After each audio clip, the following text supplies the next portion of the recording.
विजेच्या धक्क्याने इंजिनियर तरुणाचा मृत्यू। माढा तालुक्यातील राहुलनगर सुलतानपूर इंजिनियर असलेला आकाश बाळासाहेब गायकवाड वय वर्ष 31 या युवकाचा विजेच्या धक्क्याने मृत्यू झाला। ही घटना शुक्रवारी सायंकाळी 5:30 च्या सुमारास घडली। याबाबत आकाशचे चुलते संताजी कसक गायकवाड यांनी माढा पोलिसात खबर दिली।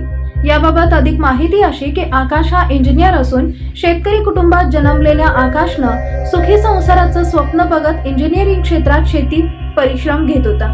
शेतीत रमलेल्या आकाशनं शुक्रवारी दिवसभर शेतात कुटुंबियांसोबत कांद्याची लागवड केली। सायंकाळी 5:30 च्या सुमारास बंद पडलेली मोटर चालू करण्यासाठी गेलेल्या आकाशला विजेचा शॉक बसला, तेव्हा तो खाली कोसळला। त्याला उपचारासाठी दाखल केले असता डॉक्टरांनी त्याला उपचारापूर्वीच मयत झाल्याचं घोषित केलं।